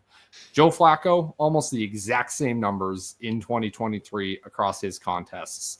If you get a quarterback with Kevin Stefanski, he will happily go extremely pass heavy and give him a chance to put up numbers in fantasy. This is especially the case when the Browns haven't had personnel in the backfield. Look at that. Quinshon Judkins potentially not going to play this year. We could see this team kind of have no RBs, have nothing going on in the run game, and just go back to be insanely pass heavy, even though Joe Brady's gone, right? So this is kind of intriguing to me for Dillon Gabriel, because I don't think anybody would say, looking at Dillon Gabriel's college career, that he is not a talented quarterback, that he's not good, right? All of his numbers are incredible. He did it at 3 different schools. Just really, really strong production-wise, right? The knocks on him from the draft community are basically, well, he's kind of small and he doesn't really have the arm strength, right? It's just, we're doubting that he has like the NFL level tools. There have been plenty of quarterbacks that we have been extremely wrong about in terms of, are they big enough and do they have the requisite arm strength to succeed in the NFL, right? And you can even look at numbers that would suggest the opposite. Gabriel's completion percentage on throws 20 or more yards downfield led all 106 qualifying college passers last season. So he can throw it deep. I think there's a world here where Gabriel, even if he starts in week 6, he doesn't even have to look good. He has to like be Sam Howell basically and score fantasy points for a few weeks. Suddenly it's, this player is worth 2 seconds. Or if you have the Sam Howell hive, this player is worth a late first. So I'm pretty happy to certainly to send a 3rd round pick for Dillon Gabriel. I would throw in like another kind of lottery ticket, fake type of player, like whoever on my roster the other guy likes for bad reasons, Keaton Mitchell, Dante Thornton, whatever, any of these types of guys to get a Dillon Gabriel right now.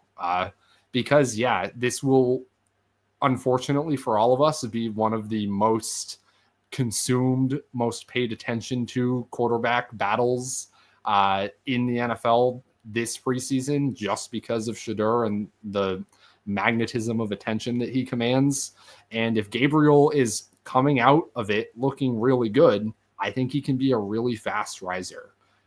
So it's like a very low risk kind of investment that I think could pay off at least at some point this season and possibly immediately.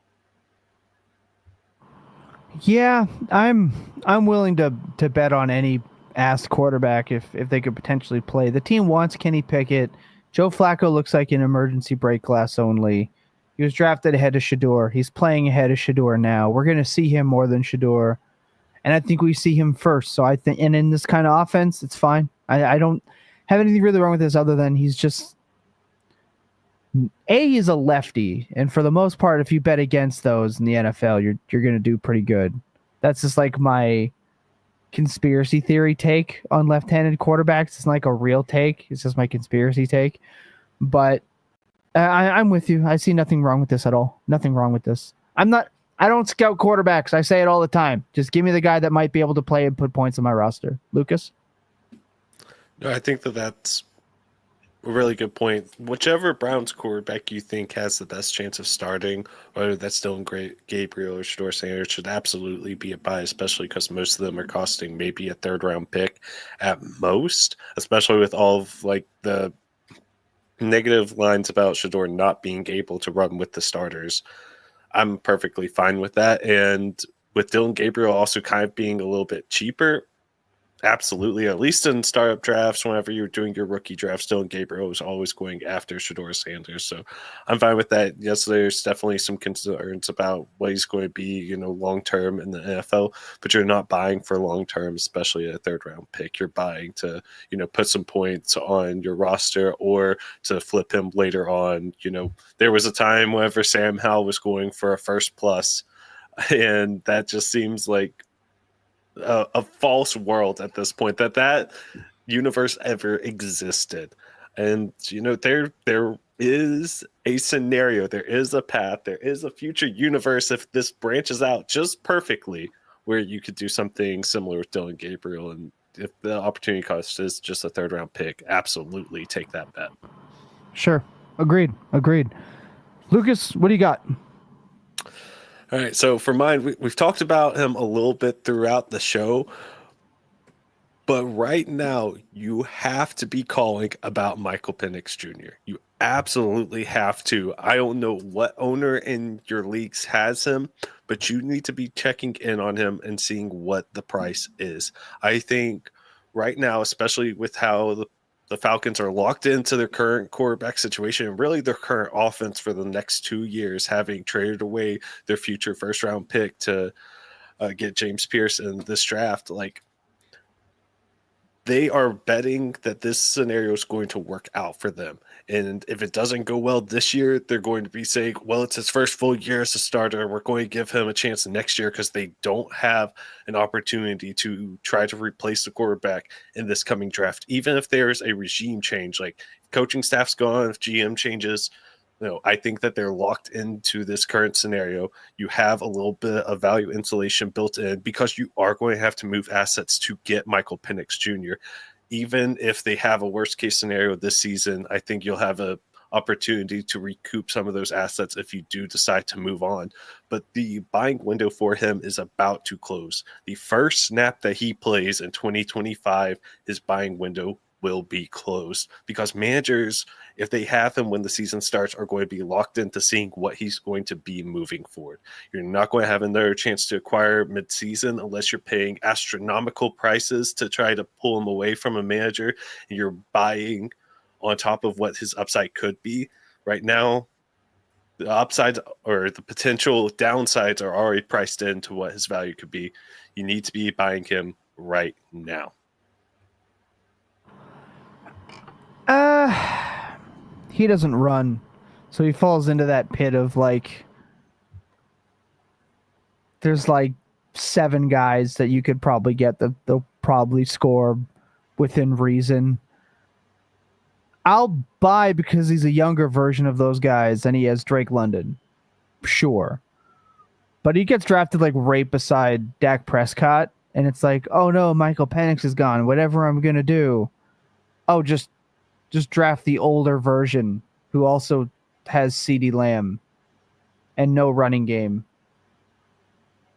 Click. Like, it's just one of those hard things for me to break out of my tendencies. But I agree that he has a little bit of it. You know what I mean? He seems to have it. What we saw at the end of the year was pretty tight. Those games were pretty nice. So the arm strength is unbelievable, next level. So looking at his trades in Dynasty Data Lab, the average that I'm seeing for him is about first and a third equivalent value.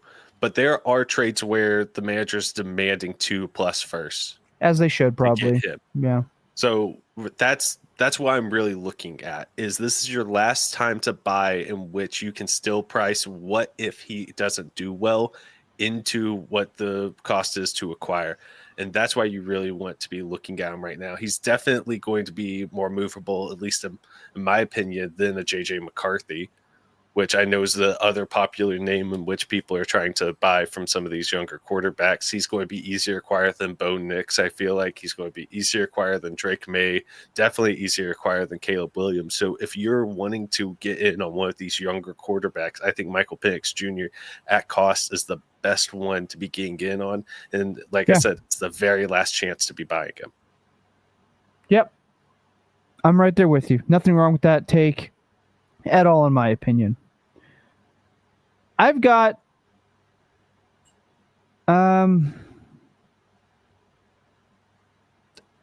it's a little different. And it might be a little too late. But this is your last chance to get Egbuka. This is it. I think it is too late, but if you look at his trade history and what he's gone for in leagues, it's still very acquirable. But imagine if he's just like 75% of what Godwin was last year out of the gate. Or like 70% of it. When Godwin went down, it was the wide receiver 2. If you're getting 70% of that as a rookie, I said last year that Rashee Rice was my favorite pick for rookies to jump into the second round if things had continued. I think if Egbuka comes in and smashes, we're not just talking about somebody who's gained you value and is pretty good. We are potentially talking about somebody that passes Marvin Harrison Jr. by week 12 if Marv struggles out of the gate. So I'm not saying buy in terms of like you're buying low on him, because you're not. You can draft him reasonably.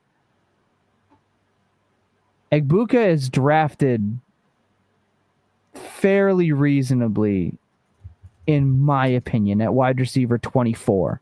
In the 6th round, he is taken after people like Chuba Hubbard and Caleb Johnson in drafts.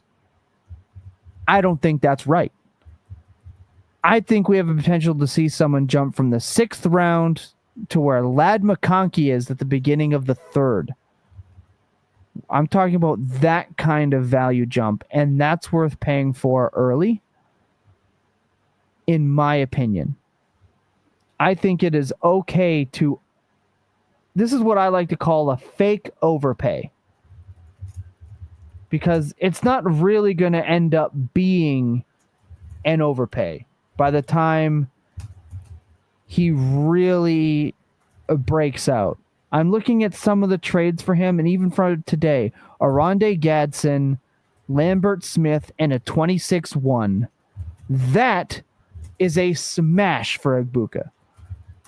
Undoubtedly. You've got Zay Flowers and a 2, or Michael Penix Jr., Egbuka, and a 3rd. You've got Egbuka or DJ Moore straight up. 26 first straight up. Egbuka or Golden straight up. Now you've got some crazy ones. Drake London for Egbuka and such with a 27-1 in there. That's crazy. But Trevion Henderson and a 2 for Egbuka and a 27-1 is still reasonable. I'm talking about a player that can legitimately end up in the 3rd round should he really smash the way that I think he can if Godwin is slow or late. Because if he's that good and they don't sign Evans again, man, that price is going up. So it's not a buy low scenario last chance. It's just a strictly being able to buy at a rational price last chance. Egbuka can see a value tick that reminds me of Lad McConkey this year. I'm not saying he's going to be this year's Lad. Don't hear what I'm not saying. But his value could reflect that by the time it's all said and done. So it's definitely not a buy low, but it is a last chance to buy reasonable. Because when we see him step on the field, it's over. Takes? Yeah, no, I like it. The trades you read off were way more reasonable than I was expecting. So yeah, maybe get out there, guys. That's pretty. Yeah. If you can buy for like anything approximating what he cost in April or in May, like you just immediately do that. As far as I'm concerned. Now his price is going up. Of course it is. As rookies, we're getting closer to the year. They're going to go up. But I'm talking about a fake overpay now to be an underpay later. He's the type of player that you look back when you're looking at your roster and you can say, how did I acquire him again? You click on him and you're like, oh, that's all I gave up. He's one of those guys. And those can really, really change the fortune of your dynasty teams. Sit tight. When we come back, we're going to do a quick Q&A, run through the questions that we have there in the chat, a couple of the funny comments from earlier in the show, and get out of here. Sit tight. Don't go anywhere. You are not going to want to miss it. Boys, I don't know why. I don't know what it is tonight. I feel like I'm locked in. I feel like I am so dialed in. I feel like my takes are locked in. My arguments were ready to go. I feel like I showed out, and it might be because of the amazing meal bank cheese and butter that I have. It could be. Maybe my brain's just that locked in and focused. They could be my what was the pill? What movie was that? The guy takes the pill and he can do anything. The Limitless pill. That's right. Look at that. Ryan Heath gets a movie reference. Hell yeah. That's right. I made a pop culture reference last week. You're making movie references. It just takes Jacob not being here to have this be able to happen. Feels fresh. It is shame no 5 for 5. A locked in TT is scary. It's true. It's true. I don't know what your hig aren't you means. Is he asking if you're high? Oh, maybe. I'm not actually. That was how I read that. Yeah. I can say that I have no alcohol, no substances of any kind for 5 months now. and we're doing good. Hey, That's good all for you, gonna, man. that's all gonna change when I get to Canton. I'm just gonna become a gelatinous, heavy drinking lunatic for 3 days, and then come back and be right back on my diet. But yeah, we're doing that. All right, let's run through some of the comments and questions. This one comes from Pappuccino. Tom's a locked down man. Jacob is busy with his Tinder dates. Can we get a quick update on Ryan and Lucas's love lives? Yeah. Lucas and I, we're wearing the gold bands, and Ryan's still working on it. So that's where we're at. Yeah. I don't usually talk about this online because there's a lot of downsides to talking about it online, but I'll say that I there's like no way to say this without like sounding like you're in middle school. I was about to say I'm taken, but that sounds like I'm a 14-year-old girl that's excited about her boyfriend on Instagram or something. But yeah, no, I'm in a relationship. It's cool. It's good. That's all you guys need to know. Yeah, that's all you need to know. N4 says Thomas working heel tonight, attacking the comments sections from the jump. I love it. Look, this is just me personally. I am cynical. I am Mr. Negative on this show. It's just my personality type. But sometimes when you got to cut a promo, you got to cut a promo. Okay? It's just how it is. It's nothing personal. It's just business. Pappuccino says the boys getting well-deserved sponsorships. Not a sponsor, just very generous friend of the show. Prince Tuck says, good trade? ? Lamb for Omarion, Hampton, Downs, Burnin, Milroe. Which side do you want? I want CeeDee Lamb. Yeah. Give me CeeDee, but this gets closer by the day that we don't hear about Najee Harris's eye. Yeah, to me, it gets further by the day. Every day we get positive reports about Anthony Richardson starting the year at quarterback. So Josh Downs' value to me just plummets with every waking day that's a possibility. So, and all the burden stuff. It's like the pieces side kind of goes down by the day almost, except for Hampton. Although don't love that Hampton's playing in the Hall of Fame game. That scares the crap out of me. I think it's a fair trade. If you're competing, I think this is absolutely fair if you're trying to get CeeDee Lamb.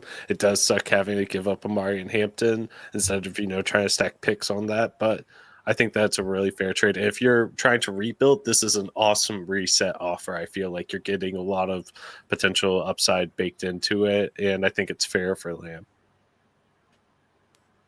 Nice. Yeah. Agreed.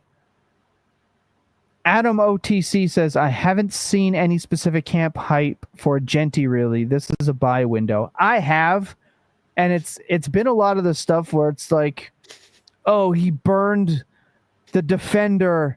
Yeah, that of course he did. It was like a linebacker sitting back on his heels. It just like, I think I mentioned this last week on the show. People are like talking about Genty, like he can be used in the passing game. No shit. He better be, because he's being drafted in the second round. I don't think it's Genty hype. It's just not one of those things that you need from him. He's established like he's a 3-year veteran Christian McCaffrey type player at this point. You don't really need camp hype. You can't buy him. And if you do buy him, it's going to take, I don't know, sacrificing 2 of your children and giving the pink slip to your car. And I love my truck, and I wouldn't give my pink slip for my truck. I don't have children, but like my truck's kind of like that, and I don't think I'm giving it up for that. So I'm not buying him at this point. I'll draft him, but I won't trade for him. I don't think this is like a buy window for him at all. Yeah, I don't think anyone's changed their mind on Genty. I don't. Buy window for Ashton Genty was 2 years ago, whenever you could have traded for a 2025 first round pick, hoping it would be the 101. Yeah. Yeah. AG says, are we worried about Neighbors' injuries? Apparently this dude has just never been healthy. He's just permanently hurt, but he's amazing. I'm not concerned about it. I'll be concerned about it when it's like a major thing and he misses significant time, etc. He only really missed time because of the concussion, if I'm not mistaken, Ryan. I'm not concerned. He's still super dope.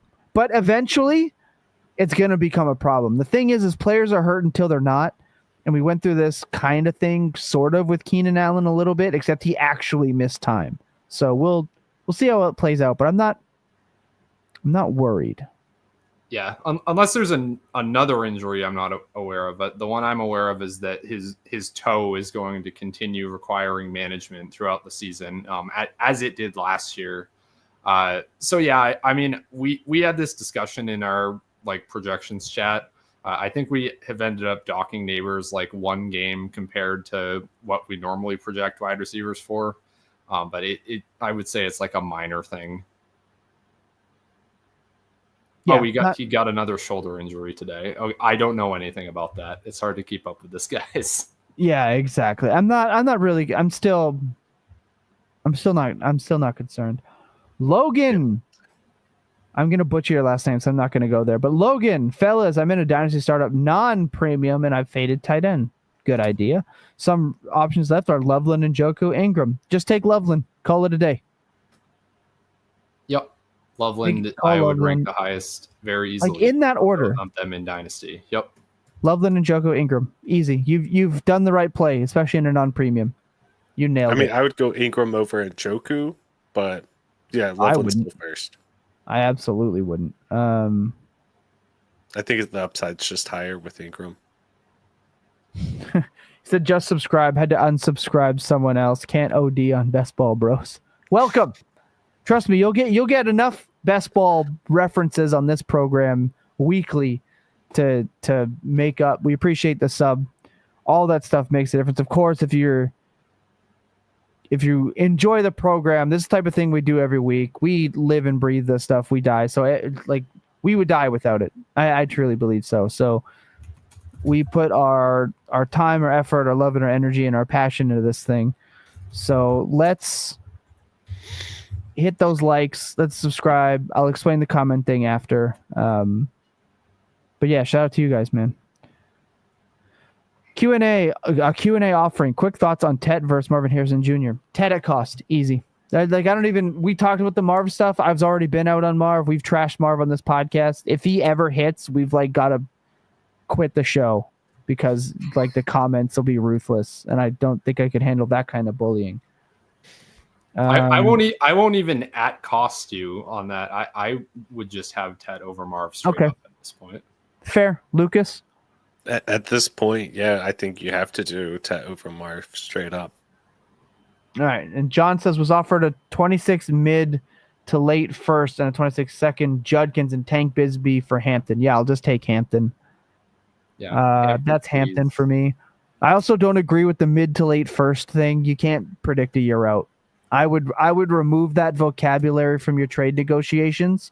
You're like 2 stub toe and a pulled hamstring getting out of bed away from your team not being a mid 6. So I would not look at it that way. Coaches can get fired. Players can ask to get traded. ACLs can explode. Achilles's could pop 5 games into your season, Aaron Rodgers. Or 5 plays. But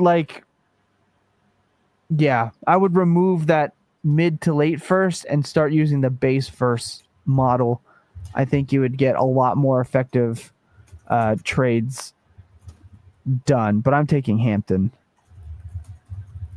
And no, not just because of that. I just think Hampton is just better.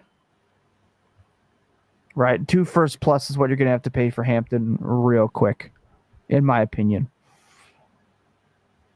And there is some uncertainty with Judkins stuff. The owner said, he's hoping he'll just play for them eventually, not even just this season. So there's a little bit of that, but it's just Hampton's going to be a round 2 pick next year. Is there any reason, unless he gets hurt, that he's not? He's already the 102. He was drafted as the 102 in most rookie drafts. He's getting drafted pretty highly now. The way this team is going to run him out. Najee doesn't have an eye. He's creepishly walking around practice in a hoodie with the thing up in shades. He looks like he's been a coke bender for 4 weeks straight. Wait, I haven't seen that video. Look at the picture. I'll try to find the picture again, but there's a picture of Najee at practice, and he's got like sunglasses on, hoodie up in LA, right? It literally looks like he's like prime Lawrence Taylor off a bender. Like he looks like he's hiding the fact that he doesn't have an eye. Yeah. It's not great. Not great. Some streamers I watch so I can do a George Costanza and do the opposite. Well, we'll see if you say that about us by week 5. Thoughts on Skattebo, Pacheco, Blue, and Wicks, please. Well, we gave our thoughts on Skattebo. I gave my thoughts on Pacheco, Blue. The only one we really haven't given any thoughts about today is Dontavian Wicks. And I can tell you, you know that meme where the guy's dragging a garbage bag out to the street and he like violently slams it in the trash can? That's Dontavian Wicks' dynasty value to me. Just in that trash can, it can get picked up and shipped off. See ya later. Yeah, Wicks is dead. Sorry, Wicks is dead. Yeah, I just wanted to hear you say it. That's all. I think I've said this. I've done but I wanted to hear you. The Dontavian Wicks and Christian Watson are dead, flogging self-flagellation all summer. Have I not given you sickos what you want? Oh my god! I just want to hear you say it more. I think Skattebo is fine, right? But I'm not going out of my way to pay more than price to go and get him. I'm never drafting or touching Pacheco on any dynasty roster ever again. He's dead to me. Unless he signs like some sort of massive contract. I just think the role is kind of murky. The running back room kind of sucks. And what he needs to do to provide like significant value is no bueno for me. And Blue is like fine because he's so cheap, but like the team calling you lazy is not good. So I'm not super excited about any of those guys except for Skattebo because he could be a legitimate difference maker if he does end up just being that guy. Hopefully that helps. That's it. That's all we got. That's all we got for the show. We got 2 hours of mostly sensical dynasty conversation. Mostly. A little bit of back and forth, a little bit up and down. We went off the rails a couple of times, but this is Dynasty Points. That's kind of what we do. Been like that since day one, and that's never going to change. It's who we are. And you guys seem to love that because I gotta say, there's no such thing as a stupid question. There's never a stupid question. But that was Michael, can you leave that in the comment after we end the show? And I will personally answer this for you after the show. But we got to get out of here. I still got to edit this thing and get up for the gym very early in the morning. If you enjoyed the show, please like the video, leave a comment on the video. It helps us in more ways than you know. If you want your comments read next week on the Dynasty Points comment review, leave a comment on the podcast page on Spotify, leave a comment here on YouTube. I see them all. I'm the one answering every single one of them. I will give you all my undivided attention with every comment as I do every single week. I try my best to keep up with the Discord. If you want into the Discord, it is free for the Dynasty content. All you need is a free fantasypoints.com subscription. You get a lot of free article content, tons of free content. And it's just the best site in the business, period. I'll say it hand over fist. Fantasy Points isn't just growing. We're all over the place. We're taking over. So if you want into the Discord, I do my best to get to everybody. Ryan is in there as often as he can. So is Lucas. We all try to be so on our best. Same with our guy, Andy Buckler from Dynasty Points Mark Report. You can listen to Dynasty Points Mark Report. It'll be out on Friday or Thursday night, whichever time I get around to uploading that. And with that, I just want to say thank you. Shout out to Millbank Cheese and Butter one more time. You guys are phenomenal. Shout out to everyone who watches the show. We love all you guys. Wouldn't be here without you. With that being said, I want to remind everyone to check in on your loved ones, even if you're not sure that they need it. Remember that there are people on the other side of your screens every time you're talking all that trash. Remember that clear eyes, full hearts can never lose at your best days. Well, I'll be damned. They've always been tilting about some round 7 running back in Washington. What? Why are you shaking your head? You're welcome.